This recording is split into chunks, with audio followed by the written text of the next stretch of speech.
Thank you for joining us for our final conversation this evening. I'm Monica Prothro, the Deputy Director for the City of Atlanta Mayor's Office of Cultural Affairs, and this conversation is Civil Rights and Atlanta Today. Our panelists include Dr. Maurice Hobson, David Edwards, Moki Macias, Dr. Na'Taki Osborne Jelks, and moderator Rose Scott. Dr. Maurice Hobson is an associate professor of African American Studies and historian at Georgia State University. He is the author of the award-winning book, The Legend of the Black Mecca, Politics and Class in the Making of Modern Atlanta. David Edwards is the policy advisor for neighborhoods for the City of Atlanta and the inaugural director of the Center for Urban Research at the Georgia Institute of Technology. He has held many titles throughout his career, including CEO at Purpose Built Communities, Senior Policy Advisor to Atlanta Mayor Shirley Franklin, Assistant Provost for Academic Affairs at Columbia University. Moki Macias is the Executive Director of the Atlanta-based Policing Alternatives and Diversion Initiative, which provides alternate first response dispatch through City of Atlanta's 311 for concerns related to mental health, substance use, or extreme poverty, as well as diversion from jail for individuals detained by police. A graduate of Georgia Tech, Moki has spent the last 20 years engaged in criminal justice reform and community development. Dr. Na'Taki Osborne Jelks is an environmental health scientist and assistant professor of environmental and health studies at Spelman College. Jelks co-founded the West Atlanta Watershed Alliance, a community-based environmental justice organization that works to grow a cleaner, greener, healthier, more sustainable West Atlanta. Rose Scott, our moderator, is a Southeast Regional Emmy Award-winning journalist and host of news program Closer Look on Atlanta's NPR station WABE. Scott is the recipient of the Edward R. Murrow Award, Atlanta Association of Black Journalism Award, and numerous Georgia Association of Broadcaster Awards. Let's welcome our panelists.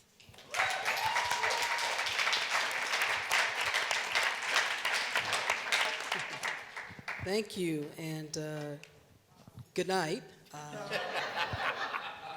I see they saved us for last. And then normally at this time I am watching Star Trek.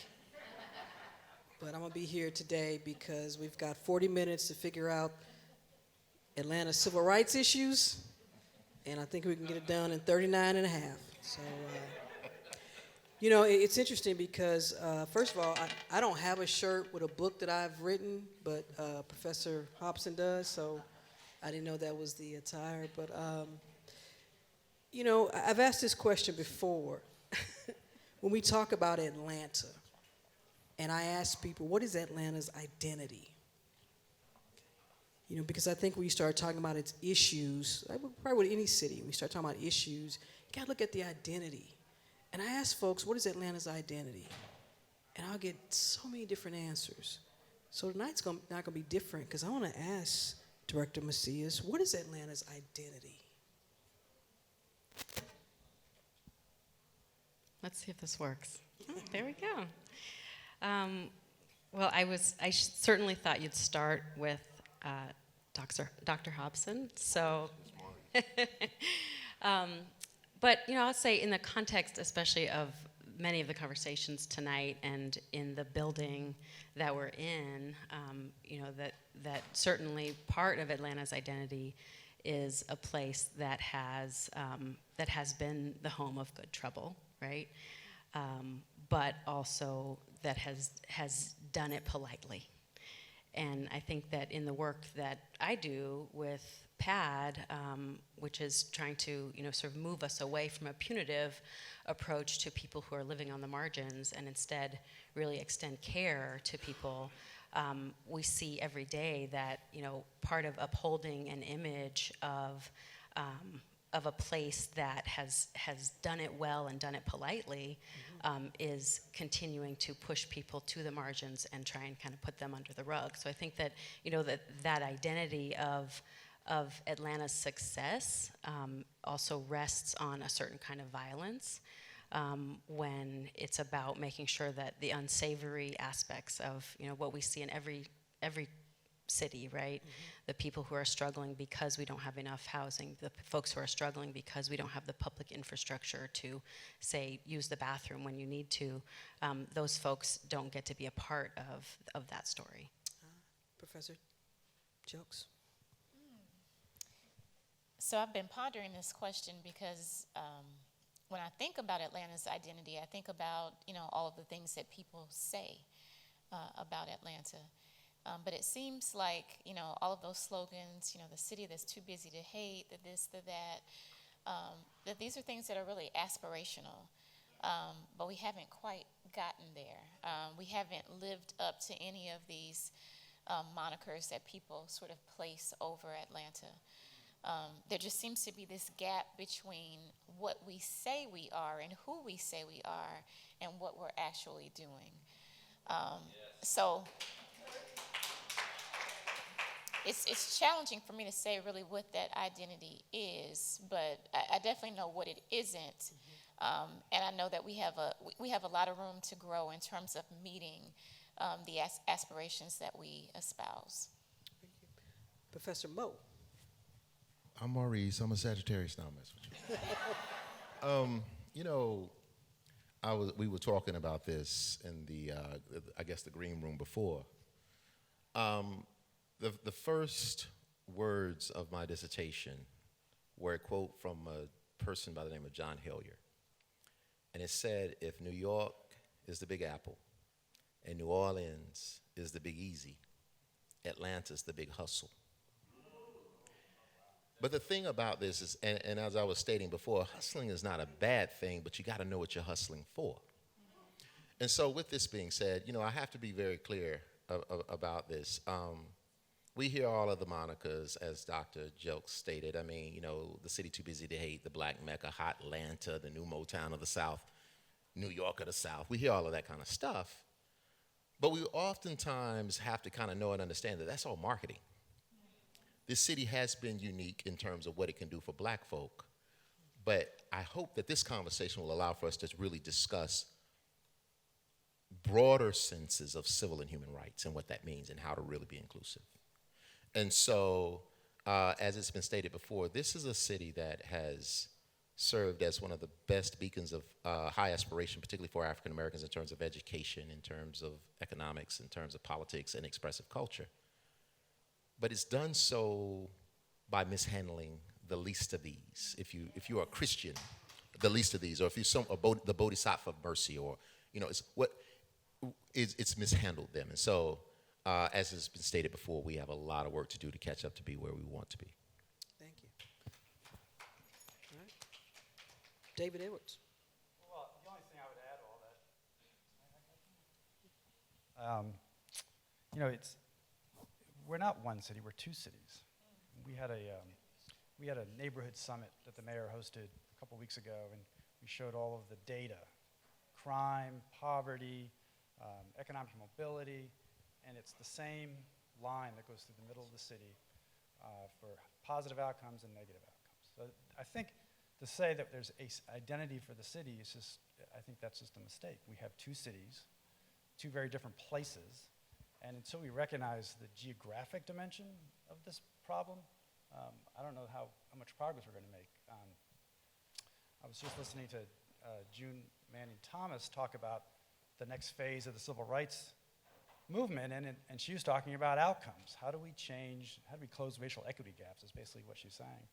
And until we recognize that the problem is a problem not only of people but of place, that we have disinvested, distressed, segregated, all purposefully done over the past 50, 60, 70 years. until we recognize that and confront that, I don't think we're going to really make progress to achieve these visions of Black Mecca and a city too busy to hate. I think those are all words. They're not going to get us anywhere until we really address these gaps. So when we talk about civil rights and here in Atlanta, and you all represent different intersections of that, you know, urban and city planning, education, the environment, social services, at that intersection with your disciplines that you all work in, and I'll start with you, David, what concerns you the most about civil rights and that, let's say, the intersection of urban planning, particularly for a city like Atlanta? Oh, I mean, everyone on this panel has done this work where we are delivering services, we're spending money, we're thinking we're moving the needle on all these outcomes that we're worried about. And over 60 years, if you look at the data, we have not really made any difference. The city is divided as it ever has been. The same schools have been failing, the same health outcomes. And what's interesting, if you look at the data, if you're a low-income Black kid and you live in the east side of Atlanta, you are 9 times more likely to pass state exams than if you're a low-income Black kid living on the west side of Atlanta. That's not 9%, that's not 90%, that's 900% more likely. That has to do with the conditions that these kids are growing up in on the west side. If you're a low-income Black kid and you're born in Virginia Highlands, you have a 23% chance of being a high-income earner in your lifetime. That same child born on the west side has a less than a 1%, effectively a 0% chance of becoming a high-income earner. Those are the same kids just growing up on different parts of the city. And so the disinvestment that we've allowed to occur on the west side and the south side of the city, that is the problem we're not attending to. We're spending a lot of money on programs. We're thinking about this as a people problem. It's a place problem, and until we rectify this, until we address, I don't know if you all have read Richard Rothstein's book, In the Color of Law, but he lays out all the things we did to create these distressed places in our cities. Until we actually address those in a fundamental way, which means big investments of the kind we've not yet contemplated, we're never going to really close these gaps that we're worried about. Professor Hobson, you talk about a lot of this in your book in terms of when our beloved Maynard Jackson was first elected, and those same zip codes that David just talked about. So do you think people really value and see that education is still a civil rights issue, a huge civil rights issue for here in Atlanta? You teach some of those kids that have come out of those zip codes. You know, this is a question around accessibility too, and I can't help but think about this. Rose just made reference to Maynard Jackson, whose gold standard for affirmative action did attempt to make the city be more inclusive in many ways. But also during that time, I mean, you had Atlanta's most vibrant and vulnerable being murdered and left in fields, and no one has been brought to justice as a result of that. You have the rise, of course, of Reaganomics and the shift from the industrial age to the information age, which is an education issue. So in the 80s, due to the Sun Belt, well, in the 70s and 80s, due to the Sun Belt boom, there's this shift from the industrial age to the information age, and of course, Black kids are not getting the education to allow for them to compete for jobs in this technology boom. And then you have prisons that are created on third-grade test scores. And then you have the militarization of the police in the context of Atlanta as the Red Dogs. And then you have what I call the Olympification of Atlanta. I mean, the conversation that David just gave us is really a conversation around gentrification, because those kids who live on the east side now came from the west side due to gentrification in some particular things. And now South DeKalb is the second most affluent area for Black people to live in the United States. But the thing about all of this is that most recently we had a cheating scandal that failed a generation of Black children. And teachers were thrown under the bus for it. I mean, there are all of these different things. And so the thing about this is there have been attempts to try to work these things out. But we have to put people first. We have to think about the needs of those who don't have as much, and I've not witnessed that yet. Professor Jelks, and I know someone that you know, the first time I heard the word environmental racism was with Dr. Robert Bullard. I know someone that you know well. And now we see, look at, I think it's Pennsylvania and other areas, but uh, when black folks been hollering about, environmental issues for decades, and then people were slow to move on it, but now we've got congressional hearings when there's another part of the nation with folks who don't look like us are having issues, but still it's all bad. When we talk about the intersection of civil rights and the environment, do you see that is started rising now and people are realizing that this is a civil rights issue when we talk about environmental racism? Thank you for that. I do think that it's the awareness is increasing quite a bit. But when I think back to even Dr. King's last mission in Memphis, Tennessee, he was striking on behalf of black sanitation workers who were fighting for better wages, but also protesting the conditions in which they worked. And so I like to think that if Dr. King had lived just a little bit longer, that he would have connected that struggle to the struggle for environmental justice. It's about, where we live, work, and play. It's about where we worship, where we learn. It's about all of the spaces that we're in. And so even to David's point about this being not just a people issue, but it's a place issue. It's a geographic thing.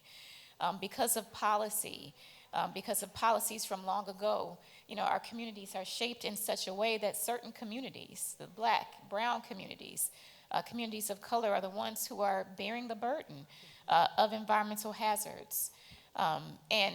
What we're seeing, Atlanta is a key example that we don't see many of these issues being addressed, whether it's dumping and pollution or infrastructure that is failing us, that is aged and old. We don't see those investments until certain folks want to move into those spaces. So this question about gentrification, displacement, all the focus on even climate resilience, which is something that has really increased. But what's happening is that people who've been asking for this to be done for so many years are getting it, but then they're also getting pushed out of their communities at the same time. So yes, emphatically, I would say that these issues of environmental justice and fighting against environmental injustice and environmental racism are very much key to our present day civil rights movement. Absolutely. It's like being in church. I want to pass around a plate, collection plate. Reverend Jelks over here. Director Macias, you work directly in providing services for people who often are just overlooked. We see them, but they are overlooked. And that is at the core of what civil rights is about. Making sure there's equity, making sure there's fairness, making sure that there is human dignity that is being allowed for people to receive these services without the stereotypes. So when I ask you about civil rights and then to work at the intersection of what you do, it's a no-brainer. Does that mean I shouldn't answer? That means you should answer. Take it further. Sure. Yeah. I mean, I think, thinking about this topic this evening, I was reflecting on the idea that we expect the state, right, to protect people's rights. Like that's the idea of civil rights, right? That there's some expectation that the state is protecting people's rights. And that what we see though is that when people do what they need to do to meet their basic human needs, right? Which I think we would acknowledge as human rights, whether that is a place to sleep, whether that is food to eat, even a sense of belonging, as Terrence Lester was speaking to right before this, right? When people exercise their agency in order to meet those basic human needs, instead of the state protecting their ability to do that, the state does the exact opposite, right? That instead of allowing people to make what shelter they can, we are hell-bent on destroying every encampment that we can find, right? Instead of figuring out how to support people's ability to to belong on the margins, instead we criminalize just about every behavior that people enact in order to get their basic needs met. So I think that, to me, in the work that we do, that kind of becomes a sort of fundamental intersection of the concept of civil rights when it comes to how we criminalize people who are poor, how we criminalize people who we have failed as a society in really supporting their ability to meet their own needs. Okay, so we've talked about Atlanta's identity, what it is and what it's supposed to be. We've talked about your intersection. So let's talk about these barriers and challenges in the movement, within the movement. And Professor Hobson, I want to start with you because let's be really clear, there is also this sort of challenge of, well, is this ism overtaking this ism? Is the LGBTQI struggle like the civil rights struggle for black folks? Is it any other type of isms? These are barriers that prevent a collective effort, correct? I'm not just making this up. So how do we work through that? Or should people be allowed to feel like, do not put this ism with this ism because our ism is better than your ism and we got all these other challenges because of our isms. Am I making sense? Yeah. Y'all feel me on them isms? Well, so my day job is that I'm a professor at Georgia State University. And the way in which I teach isms is racism, sexism, classism, homophobism, whatever the ism is prejudice plus the use and the abuse of power. Power creates policy, and policy creates laws. So you have to look at the policy. But the thing about it is the number one offender is always the same. And I'm just going to call it what it is. It's white Anglo-Saxon male Protestants. White Anglo-Saxon Protestant males. That's what it is. Not all of them, but when we begin to talk about this, I mean, if we talk about issues within the LGBTQIA community, if we talk about issues within immigration, particularly today immigration is a conversation around brown people. But in 1790, the issue of immigration, or 1808, was an issue of African descended people. So it shifts over time. Basically what happens is when you realize that there's a common denominator in the threat, then you need to caucus up to fight against the threat. And this is an interesting piece. I hear black communities all the time say, I'll give you all a real example of how this works. In 2012 or 13, when the Center for Civil and Human Rights came about, I heard a lot of black people say, well, there's already a civil rights museum in Atlanta. Like, why do we need another one in Centennial Park? And I was like, yeah, you're asking the right kind of question, because they were talking about the King Center. Now we're here, and you got a new Mercedes-Benz Stadium, and you got a new State Farm Arena. See, you got to understand, there's something else going on there. But the thing was, they were like, and they're not making it be about black folks and civil rights. And I was like, well, you're not the only one that's trying to get civil rights. And in 2013, I remember exactly where I was when the Supreme Court came out in favor of civil unions. And I remember I was on campus at Club Woody. I was at the Robert Woodruff Library at the Atlanta University Center. And someone said, I mean, man, that just ain't right. And I said, well, the same thing that you're saying is the same thing that was said about the Loving case, where you had a black woman and a white man who were in love and wanted to be together and all kinds of things. I said, it's the same thing. I said, so you got to understand that you have privileges that others don't. And as someone, if there are 13 privileges that allow for you to be fully privileged in the United States, I carry 11 of them. And sometimes I have to recognize that my own privilege must call for me not to be an ally, but to be a comrade. See, allies only work when there's something that they can get out of it. Comrades are down because it's the right thing to do. And so I think that when you understand that there's a common denominator, I think that it is important for all of us to see each other where we are in our full humanity, caucus up, and to fight that threat. Caucus up? Caucus up. All right. Caucus, put that on the shirt. Posse up, get with it, whatever you want to say. Put that on the shirt. David Edwards, what do you make of what Professor Hobson said? And also, too, the question is about the isms and how that prevents a collective movement in trying to advance civil rights for all. Well, I'm going to try to sound a slightly more optimistic note. How's that sound, given this late hour? So so my day job, I'm working in neighborhoods. So I work for the mayor. We are focused on 7 distressed neighborhoods in the city along the Hollowell Corridor, along Camden Road, Thomasville Heights. These are the areas that we've just been talking about as having the worst outcomes in the city. And what we're doing is spending our time with community members, building plans, developing financing models that allow us to do the things that need to be done. Build early learning centers, improve parks, plant trees, do things that try to remedy the kind of physical infrastructure specifically in these neighborhoods, but also to really drive the human capital in those neighborhoods in the direction that we all want it to be driven towards, and really revive these neighborhoods, which were all thriving neighborhoods at one point. These weren't distressed neighborhoods. Most of these neighborhoods were thriving, black-led, with black businesses and vibrant economies at one point. So that's what we're spending our time doing, and when you're at that level, you're not really talking about isms. You're spending time thinking, well, what needs to be done here? But isms are a part of the issue. Isms are no question a part of the broader issue, but the question is, can you get work done on the ground? Can you actually deliver what needs to be delivered and make progress incrementally maybe, but at least in a positive, in the right direction in these places? My fear is if we spend, you gotta fight at all levels. I mean, my personal story was when I woke up at 3 o'clock in the morning on November 8th, 2016, and I went to the CNN website, and it said, "It's Trump."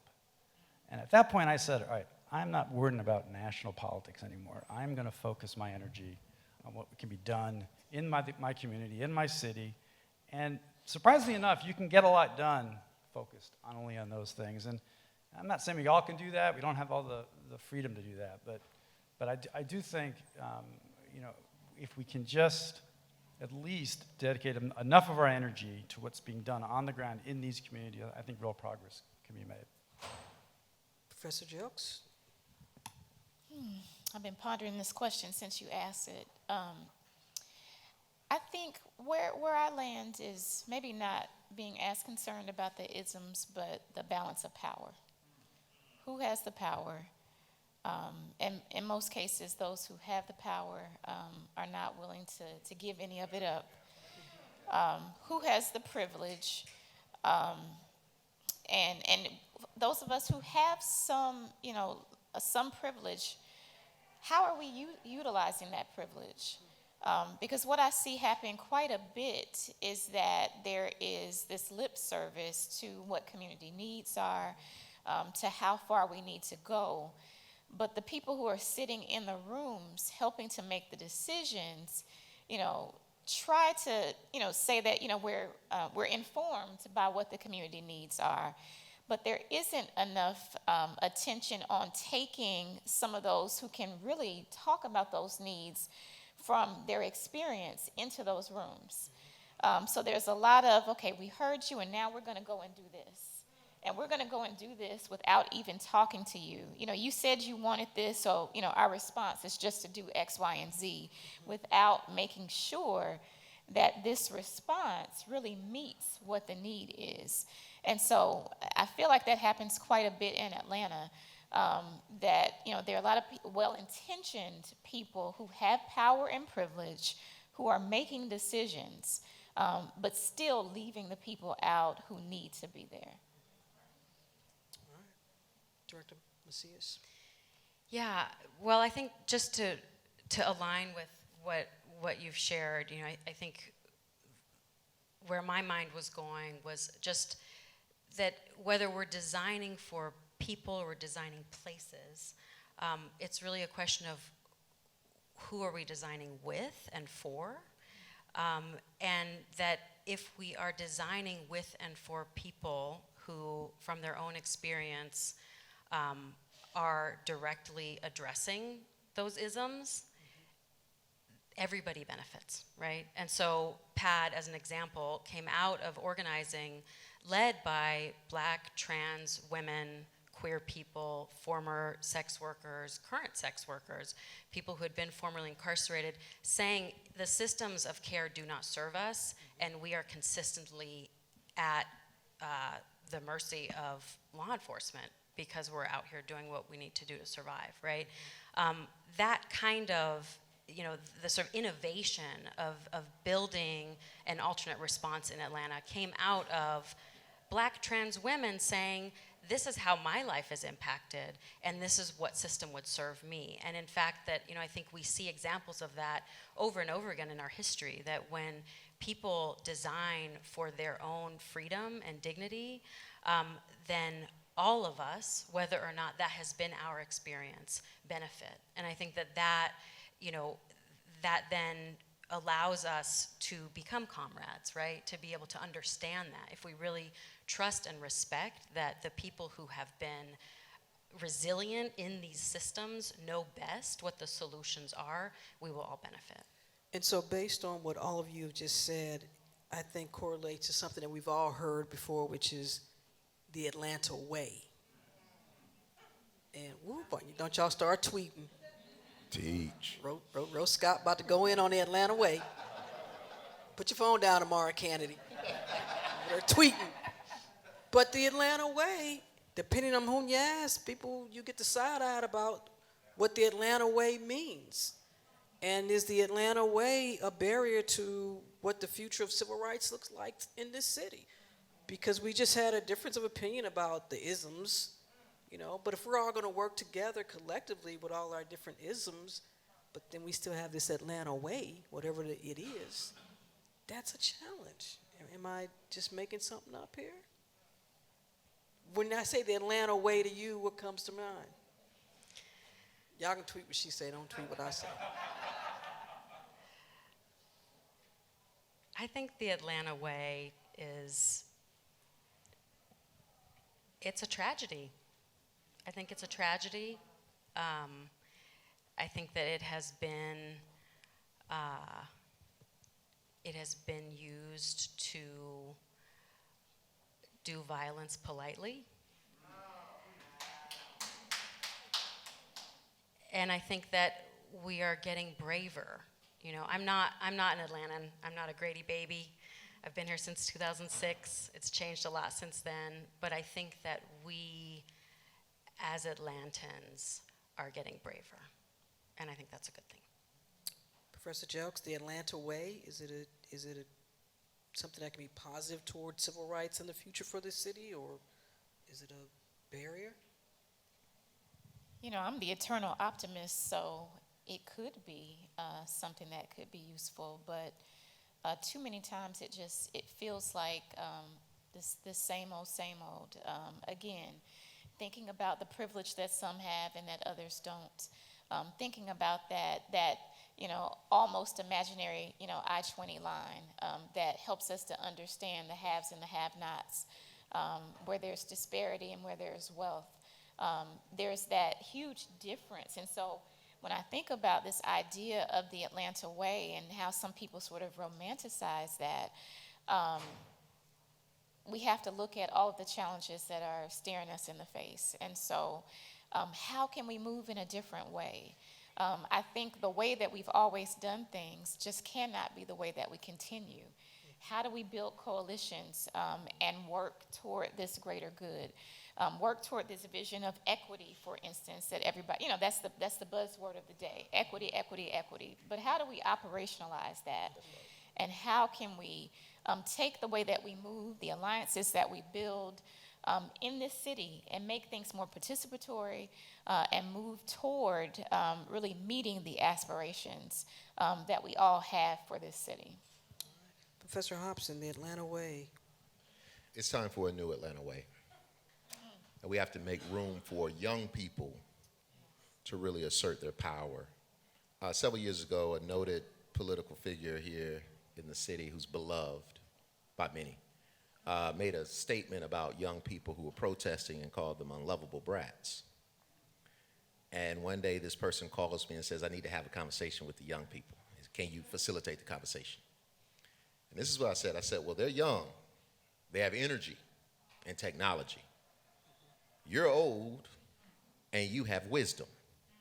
We have to figure out a way of marrying this. And let's say this last thing. We have to stop celebrating a city that has done the bare minimum for people in the right kind of way and acting like we've done something great. We've done the bare minimum. And so it's time for a new way. Now, we have done some great things here, but we have a long way to go. David?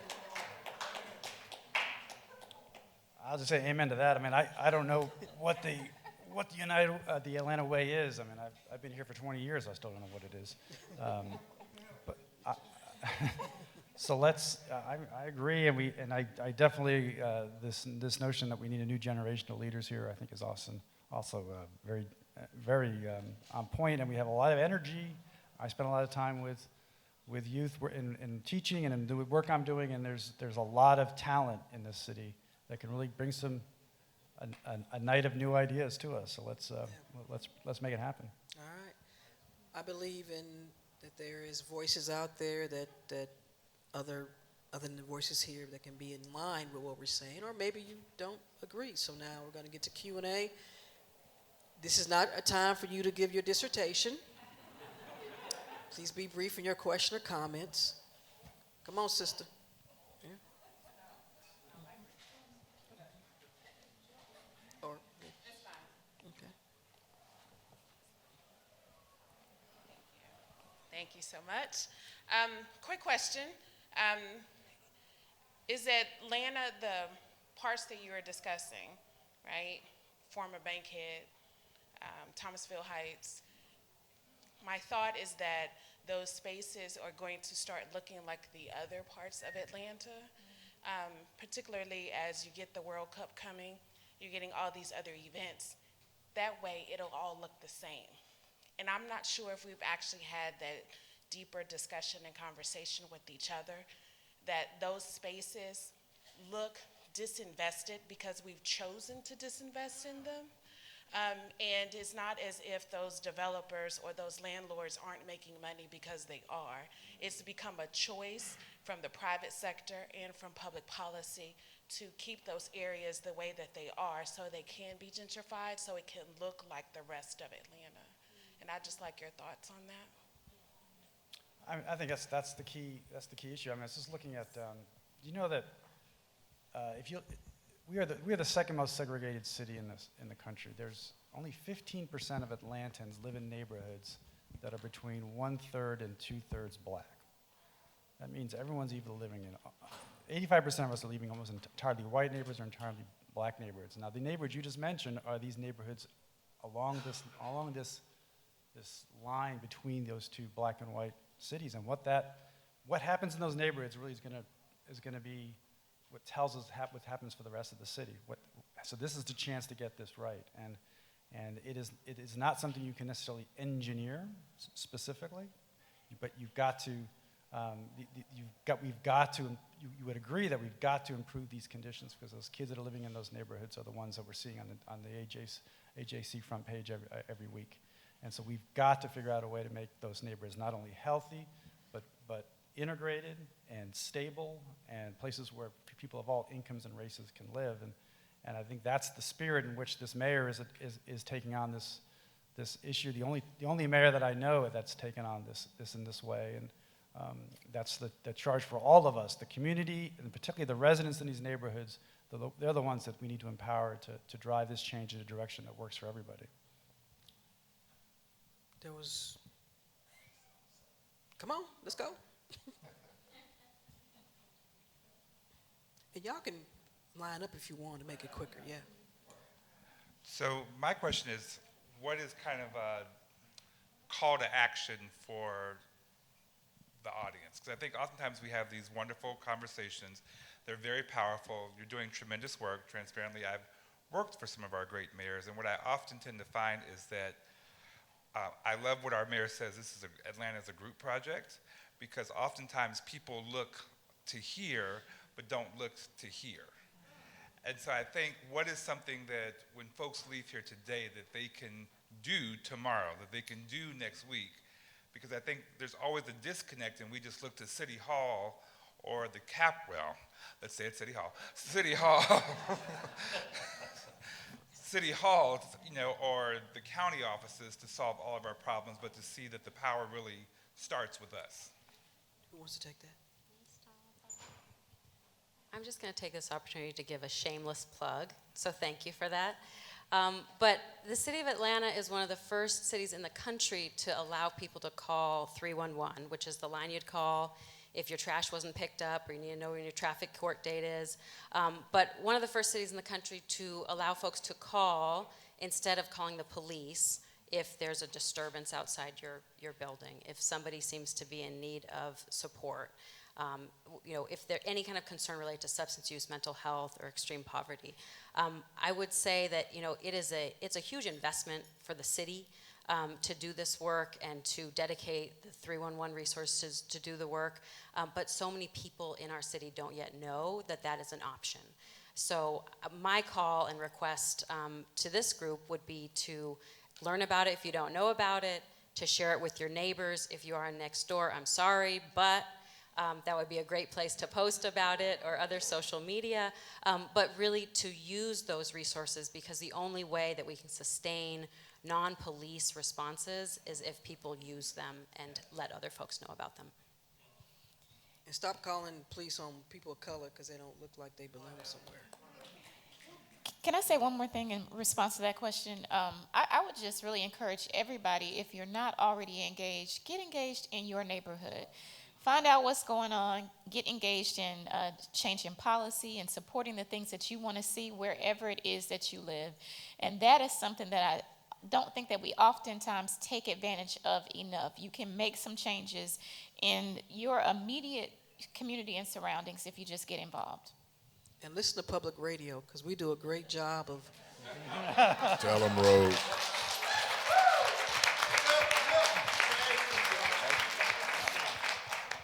Come on, brother. Hey, Rose, good evening. I have a two-part for Moki and David. As someone that's born and raised here, I'm 45 from Born Home Projects. When I was coming up, a white flight had already taken place, right? So there's a generation like myself that don't have no discord with whites, right? Because we can't blame whites in Atlanta when I was coming up. Blacks have been in charge since I've been coming up. As you being the CEO of PAT, there was a black woman that died in front of the building that they didn't let in November for hypothermia, banging on the door they didn't let in. I'm not blaming you because the CEO, I'm sure you might not know. But hey, we got to do something about that. There's an issue. We brought it up in front of City Council, did nothing. David, you're a Duke guy. You're a purpose-built guy, which is bad for Atlanta. I know who's all involved with purpose-built. You guys got to do better. I'm not here to cause no dysfunction, but when you say that, you're a policy advisor to the mayor. You have a mayor that's born and raised in Atlanta, never left Atlanta. You don't run for office if you're not ready to take charge and be a leader. APS, Georgia Tech, city councilman for 8 years. So if you're advising this man, right, you have to do a better job in understanding the totality of Atlanta. You know what I'm saying? Because when you guys say you're the youth, you can't help the youth if the moms are out there on the streets. You know what I'm saying? There's no affordable place for the mothers to live.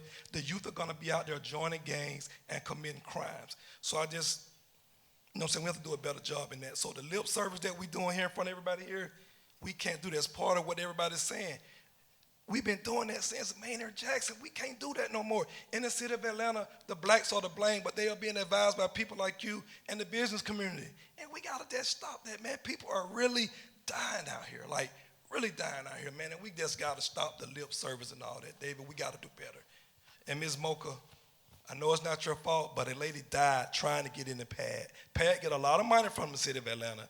I don't agree with it, but I'm just saying a lady died from hypothermia, banging on you guys' doors trying to get in for safety. I'm happy to talk with you separately, but just to make you aware, I am fully aware of the person that you're speaking of, and actually many of the people that we have worked with have died on the streets while we were working with them, while we were navigating them through the very complicated bureaucracies to actually get people not only the housing that they need, but also the medical care, the 24-hour nursing care that literally it does not exist in the state. And so we'll continue to work with people, and we will continue to grieve with our teams and with their family members when they die on our streets. That is not I want to be clear that that is not the problem of one organization. That is all of our problem, that we have people that are dying on our streets because we do not have the resources that we need. David, did you want to address anything? You can. I want to be fair. Only to say that, this mayor is committed to making the changes I think we all agree need to be changed in these neighborhoods. This is investment in disinvested neighborhoods, and I think that's what Bowen Homes was and what Bowen Homes will be. It would be two very different places for kids to grow up in. I think this mayor is committed to delivering that kind of fundamental change in the conditions in these neighborhoods. And we can have disagreements about the best way to get there, but from our perspective, you spend your time with the community, you make sure the community owns the change that's going on in their neighborhoods, and you try to deliver it and try not to make promises you can't keep. And that's really what this mayor is committed to doing. Good evening. I wish this had been the first session. Amazing panelists. Thank you all for being here. I am that Grady baby that you talked about. I am affectionately known as Miss West End, born and raised here, 5th generation West Ender.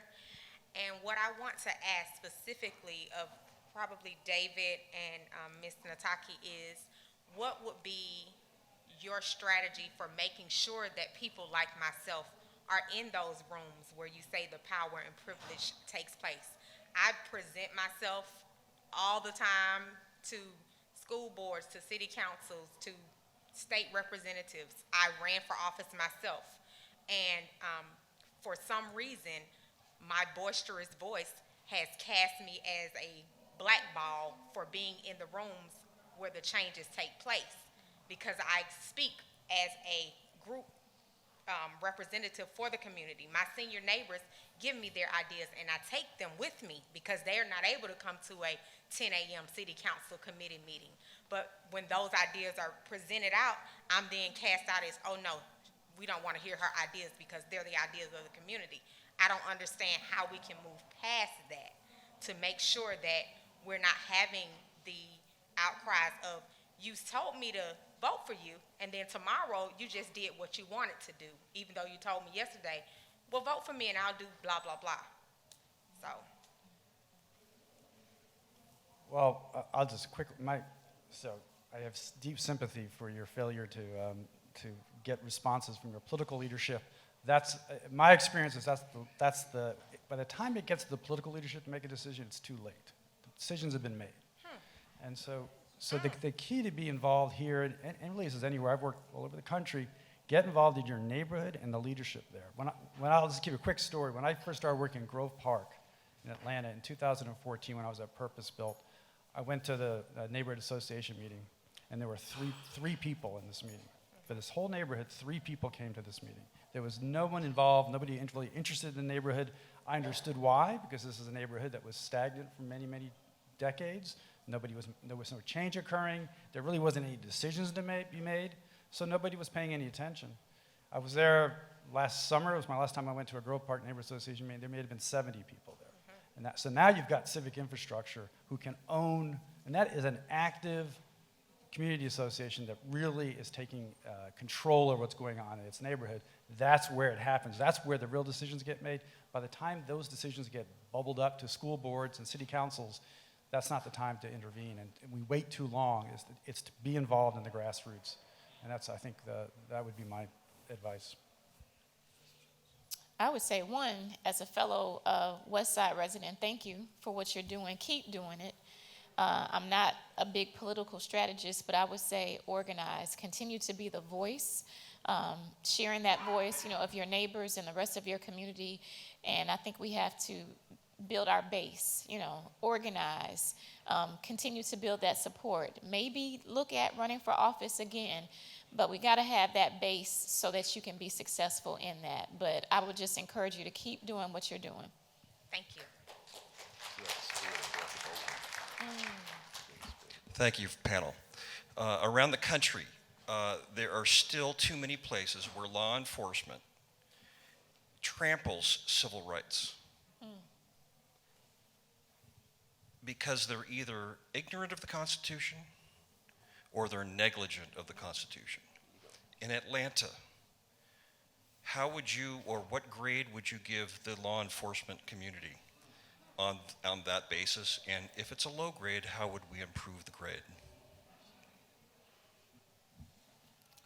So I guess is that me? Can you all hear me? Okay, here it is. So, I'm not anti-police, and policing is complicated, but I would give the city a low grade. And I'm saying this because I have seen the stats, particularly in terms of violence brought on by the police over the last 10 years, and it's pretty high. I mean, Georgia and the city of Atlanta are at the top of the list, and it's not new. I mean, that's one of the things that when Maynard Jackson ran as mayor in '73, that's one of the things he discussed is police brutality.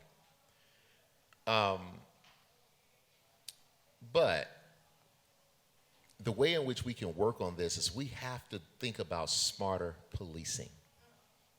And what I'm saying is, and we've seen this work in some other places, if you're going to have police that are going to be on beats in particular neighborhoods, they need to be from that neighborhood. Because they're, neighborhoods are complicated. You may see little Joey who's playing basketball, but one day he may decide to jump somebody's fence to go and get a plum, and then, something happens and he gets shot by police because somebody thinks he's breaking in. So the thing about it is if you have police who are part of that community, who kind of know the personality of the community, a lot of things can be worked out. I'm going to just tell you all this very quickly. There's a former Atlanta city councilman whose father was a renowned police officer who died in this man's life when he was a young man. But when things would pop off here in Atlanta, particularly 1966, 1967, 1968, there were 3 race rebellions in Atlanta during that time. His father was the one that they would call. He was a police officer because he could really resolve the situation in non-police ways. And so I think that we have to work on doing smarter policing, and that will build some trust. There's always going to be some dissonance, but if the police can see us in our full humanity and understand us in our full humanity, you'll have people who will respond to them in different ways.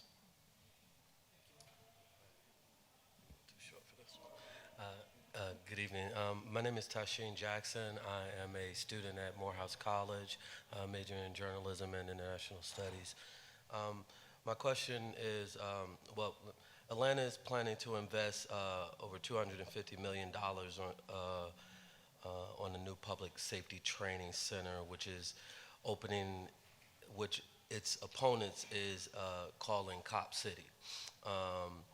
How do you think building this facility or expansion, or what I call expanding the current militant policing of Atlanta citizens, mainly black and brown people, how do you think Cop City will impact the city both positively or negatively?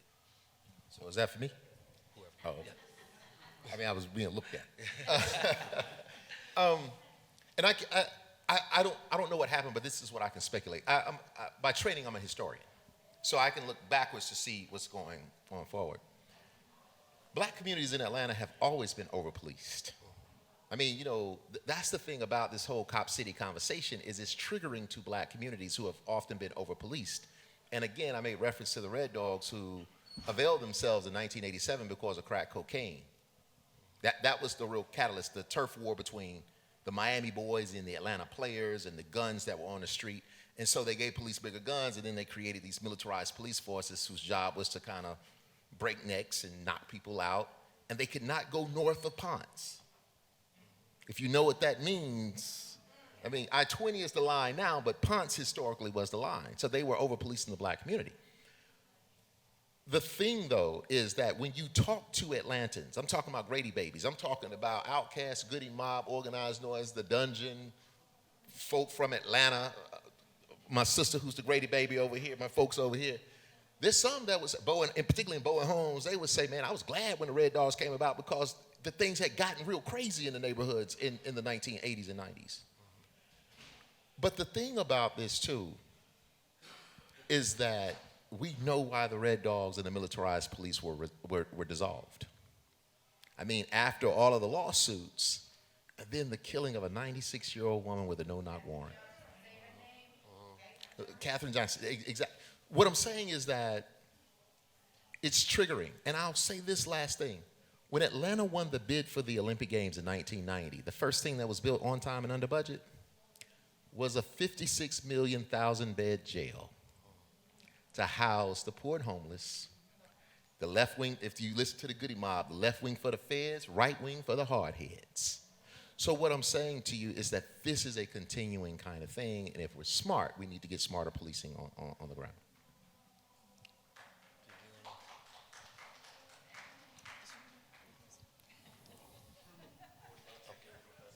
Yeah, I was hoping to. Yeah, I mean, I'll just really add, ditto to everything that Professor Hobson was talking about. But I think, there are these environmental issues that we have to think about. Not only are the communities who are in closest proximity to this proposed facility going to suffer in terms of that over policing, but what do we lose by destroying this public forest? We cannot underestimate what the environment does to help sustain our health. And so there's a lot of potential destruction for that forest, for the Entrenchment Creek area. And we really can't buy this line that the environmental issues have been taken care of, because anytime you are destroying that amount of green space, you're doing nothing but creating more challenges, creating problems for us. When we think about air quality, there are a number of things, from air quality, water quality, destroying this, public forest that can be an amenity, an asset for that community. All of that is at stake.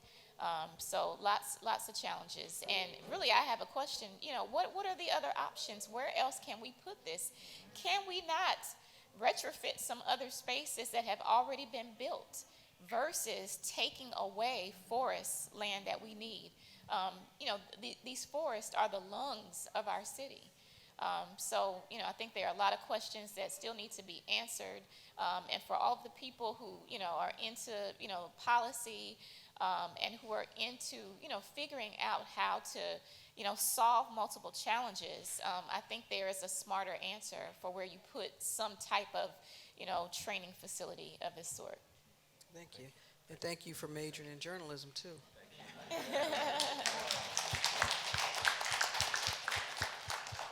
No, and y'all need to hold the press accountable for how we cover these issues, too. That includes me. My job is to be fair. I tell people that all the time. So send me your emails, rose@wabe.org. Thank you all so much. Let's give it up for Rose. Yeah.